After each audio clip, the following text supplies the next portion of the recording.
Sveiki, šios pamokos tema – valiutinė pora. Praeitą kartą mes su jumis aptarėme, kas tai yra valiuta ir kaip nustatoma jos vertė. Šiek tiek atgaivinkime atmintį. Ir taip, valiuta – tai tam tikros valstybės piniginis ekvivalentas.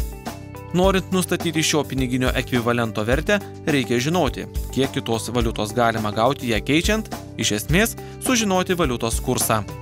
Valiutos kursą visuomet sudaro dviejų valiutų reikšmės, tai yra valiutų pora. Viena iš jų yra bazinė, kita kotiruojama. Pavyzdžiui, valiutinė pora euras-doleris.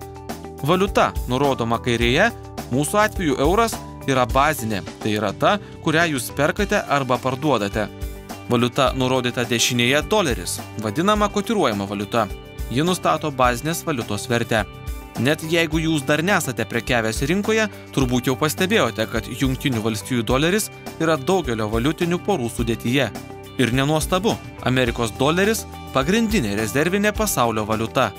Jis dažniausiai iš visų valiutų dalyvauja tarptautiniuose sandoriuose. Daugelis šalių didesnę dalį savo rezervo laiko Jungtinių valstijų doleriais. Valiutų poras, kurias sudaro Jungtinių valstijų doleris bei išsivysčiusios šalies valiuta, priimta vadinti pagrindinėmis arba mažorais. Pavyzdžiui, euras-doleris, svaras sterlingų doleris, Australijos doleris, Jungtinių valstijų doleris, Naujosios Zelandijos doleris, Jungtinių valstijų doleris, doleris, jena, doleris, Šveicarijos frankas, doleris, Kanados doleris.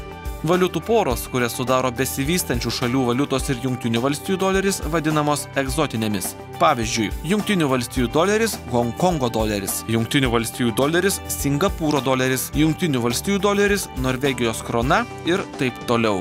Be abejo, ne visos valiutinės poros kotiruojamos su Jungtinių valstijų doleriu. Tokios valiutinės poros yra vadinamos krosais arba kros kursais. Pavyzdžiui, euras – Šveicarijos frankas, Kanados doleris – jena, Australijos doleris – Naujosios Zelandijos doleris.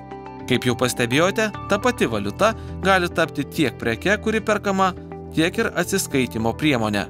Todėl yra tiesioginės kotiruotės nustatančios, kiek nacionalinės valiutos galima gauti už užsienio valiutos vienetą. Jungtinių valstijų dolerių tai bus euras-doleris, Australijos doleris – Jungtinių valstijų doleris, svaras sterlingų – Jungtinių valstijų doleris. Atvirkštinės kotiruotės nustato, kiek užsienio valiutos galima gauti už nacionalinės valiutos vienetą. Pavyzdžiui, doleris – Šveicarijos frankas, Jungtinių valstijų doleris – Kanados doleris, Jungtinių valstijų doleris – jena. Apie valiutas baigėme. Iki susitikimo.